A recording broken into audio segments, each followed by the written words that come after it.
Hello, another episode of Brilliant Light Ministries. Today, I'd like to explain I suppose we'll go three ways to hear the voice for God.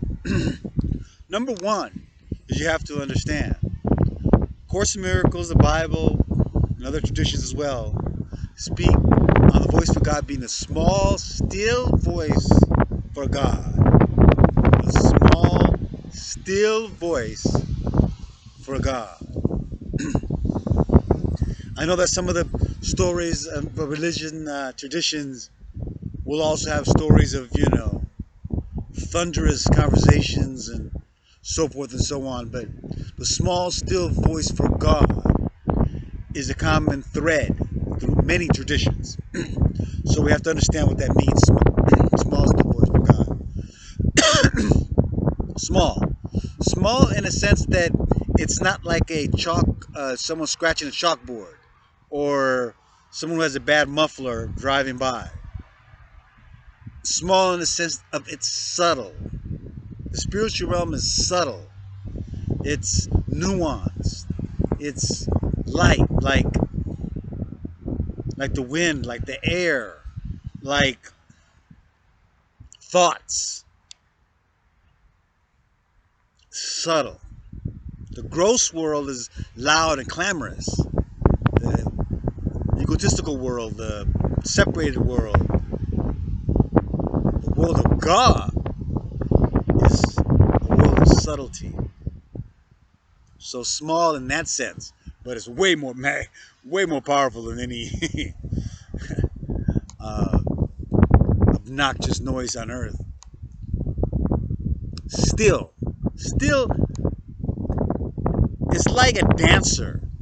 He doesn't hear voices go, make your foot go to the left and swing your head to the right and so forth and so on.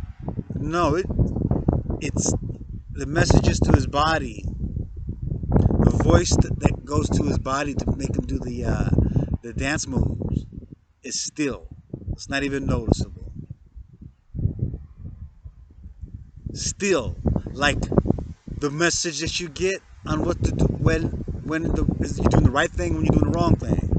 It's not a voice that's telling you what's right and wrong. You just know. That's the small still, just knowing. You just know. Voice. That is the kind of voice it is. Now, if you're hearing voices in your head, even if it's your own voice, take it. It is not the voice for God. Okay? It's not the voice for God. It's just another human being. It's just you. You know. It's just insanity. It's ridiculous. It's not. It's cowardly and it's small and it's ridiculous. Small in the egotistical way, not in the God's way. But listening to that small, still voice, another way to know that it's God that you're listening to, what does it do for you? Does it bring peace and happiness? If that's the realm, the kingdom that God inhabits, and that's the kingdom that He offers. He does not offer materialistic stuff. He's not. That's not His game. That's not. He's not a pimp. He's not a merchant. His kingdom is a kingdom of peace and love. Is the direction, that's one of the main indicators that you're not listening to God, is if that voice in your head is bringing you something other than peace. Peace, love, harmony, goodness, all of that nuanced, subtle, beautiful things that make life worth it, that's the voice for God. Any other voice is not the voice for God, and it's going to bring ruin to you eventually, or to your bloodline, one way or the other. It's not. We have no choice. We're going to learn through pain, or we're going to learn through wisdom. I'm trying to drop wisdom on here, but you're going to learn. That's no doubt about it. That's what, you know, that's what hardship and suffering is all about. It's like you're going to learn. One way or the other, you're going to learn. You're going to learn through wisdom, or you're going to learn through pain. And this channel is a channel of wisdom. Listen to that small, still voice. If it's loving, if it's harmonious, it's God, baby. And it's not making noise. It's just a knowing.